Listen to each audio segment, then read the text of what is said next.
এই উসমান হাদি এক পবিত্র পরিবার থেকে এসেছে। তার বাবা ছিল একজন বড় আলেম, তিনি ইন্তেকাল করেছেন।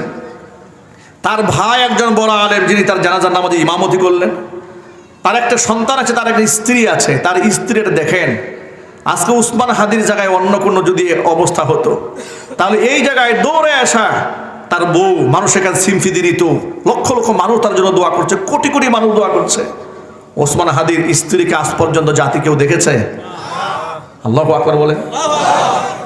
কেমন স্ত্রী পেয়েছে উসমান হাদি! স্ত্রী যেমন স্বামী পেয়েছে, স্বামীও তেমন গুণবতী স্ত্রী পেয়েছে। কয়েকদিন আগে, এই যে দুদিন আগে সম্ভবত গতকালকেই তো ঢাকাতে যখন তাকে দেখতে এসছে, পর্দা, খাস পর্দার এক উজ্জ্বল দৃষ্টান্ত। যেখানে এই সমাজে অনেক সময় দেখা যায় কিছু কিছু মহিলা মাদ্রাসার শিক্ষিকারা টিকটক ভিডিও বানায় বর্তমানে। কথা ঠিক না? জোরে বলেন। নাম দিয়েছে উস্তাজা। কি দিয়েছে নাম? উস্তাজা। টিকটক ভিডিও বানায়, মানুষের সামনে ভাইরাল হয়, শরীর অঙ্গ প্রত্যঙ্গর ঝাঁকুনি দিয়া মানুষদেরকে আকৃষ্ট করে। এইরকম ফিতনার জমানায় উসমান হাদি এমন একজন স্ত্রী পেয়েছে, যে স্ত্রী তাকে দেখতে এসেছে হসপিটালে, তার মরদেহ। তখন আসার সময় সমস্ত ক্যামেরা বন্ধ করতে বলেছে। তিনি যখন গাড়ি থেকে নামবেন, তিনি কিন্তু বোরকা পরা, বুরকা 100% পর্দা করার পরও তিনি বলছেন সমস্ত ক্যামেরা বন্ধ করতে হবে। ক্যামেরা বন্ধ করা হয়েছে। তিনি যখন নেমেছেন তখন তার জন্য রানিং পর্দা, অর্থাৎ গাড়ি থেকে যে নেমে এই অতদূর পথ হসপিটাল ভিতরে হাঁটবে, সেটাও যেন তার গায়ের বুরকার কালারটা কেমন মানুষের দেখতে না পারে, রানিং পর্দার ব্যবস্থা করা হয়েছে। আল্লাহু আকবার বলেন।